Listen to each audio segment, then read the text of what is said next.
θα αναφερθώ πρώτα στο ψήφισμα. Μπήκε σχεδόν ως de facto το ότι είναι θετικό να φτιάξουμε μια επιτροπή με τους δημάρχους, με τον δήμαρχο, τον περιφερειάρχη, τον πρόεδρο του ΤΕΗ, ξέρω εγώ. Έτσι. Ποιους!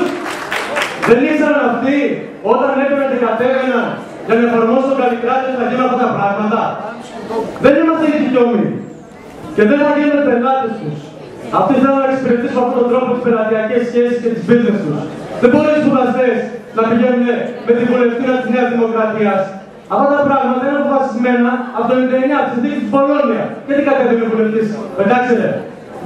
Τα ψήφισαν. Δεν μπορεί να πάμε εμείς μαζί τους να κάνουμε διάλογο. Τι θα πει διάλογος? Άλλα συμφέροντα θέλουν να εξυπηρετήσουν αυτοί, και άλλα συμφέροντα δεν έχουμε εμείς καμία σχέση το ενό με τον άλλο, τον ουνού. Δεν μπορεί να μπαίνει στη συνειδήση των φοιτητών ως de facto ότι θα πάμε το ίδιο εγώ, εσείς, ο κάθε ένας και το ίδιο και ο δήμαρχος εκλεγμένος θα τα υλοποιήσει, που τα υλοποιεί ένα-ένα. Ξέρετε, παλιότερα κάνανε κράτη αμάν για να έρθουν στην Καστοριά, λέει, τμήματα και όχι μόνο πανελλαδικά, σαν τα μανιτάρια σπέρνανε τμήματα και ιδρύματα χωρίς επιστημονικές σπουδές για να μπορέσουν να τονώσουν την τοπική οικονομία. Σήμερα κράζουν γιατί φεύγουν τμήματα, φεύγει κόσμος. Αυτό δεν μας βλέπουν σαν πελάτες, γιατί αν δεν μας έλεγαν έτσι και πραγματικά θα ανακαλύψουν αυτό που λένε δημόσια και δωρεάν παιδεία για τον τόπο του ο καθής, ωραία, αυτό που θα κάνουν θα ήταν να ενδιαφέρονται για να δώσουν κονδύλι για το πώς θα υπάρχουν εστίες, για το πώς θα υπάρχει σύντηση, για το πώς θα υπάρχει στέγαση, μεταφορές δωρεάν, όταν σήμερα δεν έχουμε να πληρώσουμε ούτε το εισιτήριο στο λεωφορείο. Δεν ενδιαφέρονταν όμως. Το μόνο που τους μοιάζει και πώς μας βλέπουν είναι σαν πελάτες. Να πάμε μαζί τους, δεν ξέρω, να το σκεφτείτε πριν το ψηφίσετε. Ονομάζομαι Χατζιωάννου Δημήτρης, μου την είμαι ο γραμματέας της ΦΑΣ. Τις τελευταίες ημέρες καταδέχθηκε από την κυβέρνηση ένα σχέδιο το οποίο έχει ως στόχο του την αναδιάρθρωση της τριτοβάθμιας εκπαίδευσης. Το σχέδιο αυτό ονομάστηκε Σχέδιο Αθηνά. Σύμφωνα λοιπόν με αυτό το σχέδιο, ορίζεται ότι το ΑΤΕΗ Καστοριάς θα αλλάξει εντελώς μορφή. Δηλαδή θα πάρει μια μορφή ενός ενιαίου τμήματος με 4 κατευθύνσεις.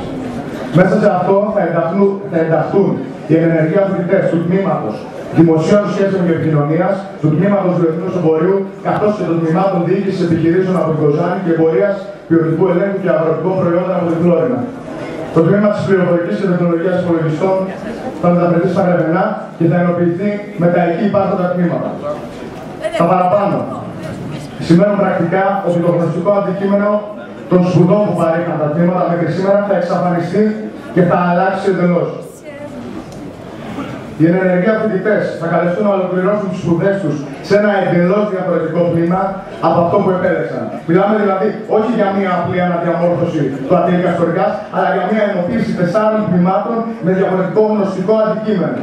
Το συγκεκριμένο σχέδιο του ΤΕΗ, όσον αφορά το ΤΕΗ Καστοριάς, μας βρίσκει εντελώς αντίθετους. Πρακτικά, θα υποχρεώσει όλους τους ενεργεία φοιτητές να σπουδάσουν κάτι διαφορετικό από αυτό που επέλεξαν. Τα τμήματα της Καστοριάς θα βγουν τελείως από το μηχανογραφικό και τη θέση τους θα πάρει ένα νέο τμήμα το οποίο θα ανήκει αποκλειστικά και μόνο στο 5ο επιστημονικό πεδίο. Θα καθεί η μοναδικότητα και των 3 τμήματων της Καστοριάς και δεν θα υπάρχει πλέον τμήμα που να παρέχει σπουδές δημοσίων σχέσεων, επικοινωνίας και διεθνούς εμπορίου. Οι φοιτητές του τμήματος πληροφορικής θα αναγκαστούν να μετακινηθούν χωρίς τη θέλησή τους στα Γρεβενά, όπου εκεί δεν υπάρχει η υλικοτεχνική υποδομή για να στεγαστεί το τμήμα. Απειλούνται επίσης τα επαγγελματικά δικαιώματα των πτυχιούχων, καθώς πλέον δεν θα υφίστανται τα αντίστοιχα τμήματα που τους έδωσαν τα εν λόγω πτυχία. Διαβάζοντας λοιπόν το προσχέδιο του σχεδίου Αθηνά, καταλαβαίνουμε ότι δεν σχεδιάστηκε σε καμία περίπτωση με ακαδημαϊκά κριτήρια, αλλά σχεδιάστηκε με κριτήρια οικονομικά που δεν προάγουν σε καμία περίπτωση την αναβάθμιση της τριτοβάθμιας εκπαίδευσης. Για τους παραπάνω λόγους, προτείνουμε να γίνει πορεία διαμαρτυρίας από τους φοιτητές μετά το τέλος της Γενικής Συνέλευσης και να γίνουν δράσεις για να αναδειχθεί το συγκεκριμένο θέμα μέχρι το τέλος μέχρι την επόμενη εβδομάδα. Να σταλούν ενημερωτικά δελτία τύπου προς όλους τους φορείς της Καστοριάς και παράλληλα να δημιουργηθούν ομάδες φοιτητών που θα ενημερώνουν τους πολίτες της Καστοριάς καθημερινά επί του θέματος. Η επιτροπή η οποία θα προκύψει, όπως αυτή ορίστηκε από το Συμβούλιο των Μόνιμων Καθηγητών στις 2 Δευτέρου του 2013, η οποία θα αποτελείται από τοπικούς φορείς της Καστοριάς, φοιτητές αλλά και καθηγητές των τριών τμήματων, να υπενθυμίσει, να απευθυνθεί βασικά στην ΑΔΥΠ, καλώντας την να καταδικάσει το σχέδιο Αθηνά, καθώς αυτό αγνοεί τις εσωτερικές αλλά και τις εξωτερικές αξιολογήσεις, οι οποίες έγιναν από αυτήν στα τμήματα δημοσίων σχέσεων και επικοινωνίας, καθώς και στο τμήμα διεθνούς εμπορίου. Η ΑΔΥΠ είναι ανεξάρτητη η αρχή διασφάλισης ποιότητας για τις ανώτερες, για το χώρο των πανεπιστημίων και των ΟΚΕΙ. Ουσιαστικά, το συγκεκριμένο, αυτό που μόλις ανέβαινα, αυτό που μόλις πρότεινα, είναι να πολεμήσουμε το σχέδιο Αθηνά με καλύτερα τα εργαλεία. Όσοι διάβασαν το σχέδιο Αθηνά, ελπίζω να παρατήρησαν ότι σε μια παράγραφο του γράφει ότι ο Υπουργός Παιδείας απευθύνει ερώτημα προς την ΑΔΥΠ για το αν ένα τμήμα θεωρείται βιώσιμο ή μη. Και ποια είναι η αξιολόγηση που έκανε η ΑΔΥΠ γι' αυτό. Οι αξιολογήσεις και στα δύο τμήματα ήταν πάρα πολύ καλές. Και οι εσωτερικές και οι εξωτερικές. Άρα αυτό αναιρείται το σχέδιο Αθηνά. 4. Προτείνουμε τη συλλογή υπογραφών από τους φοιτητές αλλά και από τους πολίτες της Καστοριάς, οι οποίες θα εκφράζουν την άρνησή τους στο σχέδιο Αθηνά και στις αλλαγές που αυτό προτείνει. Τέλος, προτείνουμε την επόμενη εβδομάδα να γίνει μια γενική συνέλευση με θέμα την κατάληψη του ΔΕΗ, εάν και εφόσον δεν εισαγωστούν όλα τα αιτήματα τα οποία θα προκύψουν από τη σημερινή γενική συνέλευση του Υπουργείου Παιδείας καθώς και στην ΑΔΥΠ. Τέλος, η παράδειξη της ΠΑΡ θα στηρίξει οποιαδήποτε μορφή κινητοποίηση αποφασιστεί από το σώμα της Γενικής Συνέλευσης και θα είναι στην πρώτη γραμμή του αγώνα μαζί με όλους τους φοιτητές. Ευχαριστώ πολύ.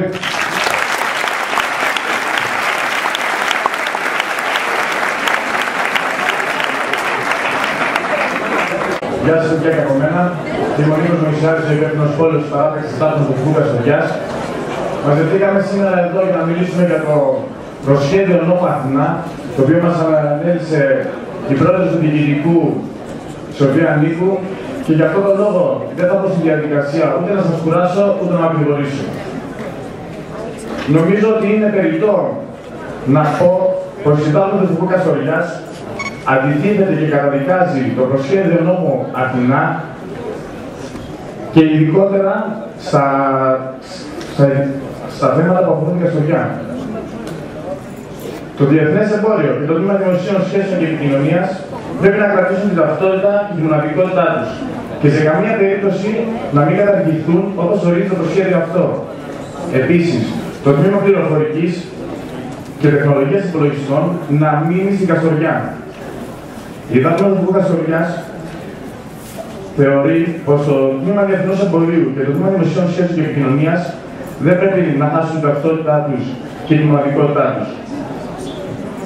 Τώρα, σαν παράταξη, θεωρούμε πως συμφέρουσα λύση είναι η εξής. Πρώτον, το τμήμα πληροφορικής και τεχνολογίας υπολογιστών να συγχωνευτεί με τα αντίστοιχα τμήματα των Βρεβενών, με τη διαφορά όμως ότι η έδρα τους θα είναι η Καστοριά. Είναι λογικότερο να μετακινηθούν αυτά τα τμήματα και να έρθουν από τα Βρεβενά στην Καστοριά, μιας και εδώ έχουμε καλύτερο υλικοτεχνική υποδομή και είμαστε και σε πολύ καλύτερο επίπεδο με βάση τα Βρεβενά. Δεύτερον, δημιουργία σχολής εδώ στην Καστοριά, στην οποία θα προστατευτούν τα τμήματα δημοσίων σχέσεων και επικοινωνίας, διεθνούς εμπορίου, διοίκησης επιχειρήσεων, εμπορίας και ποιοτικού ελέγχου αγροτικών προϊόντων, όπου θα έχουν τη δυνατότητα να κρατήσουν ανέφερον το αντικείμενο σπουδών και κατ' επέκταση την ταυτότητά τους.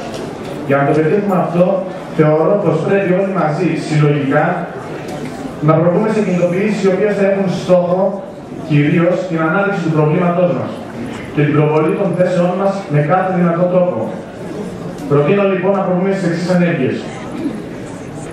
Πρώτον, κατάρριξη του ιδρύματος επαόρθων με τη λογική της άμεσης συνεργασίας όλων μας. Σε αυτό το σημείο πρέπει να αναφερθεί για όλους όσους φοβούνται ότι θα χαθεί η εξεταστική, ότι υπήρξε η δέσμευση των μόνιμων καθηγητών του ιδρύματός μας, ότι η εξεταστική δεν θα χαθεί και θα πραγματοποιηθεί μετά το τέλος των κινητοποιήσεών μας.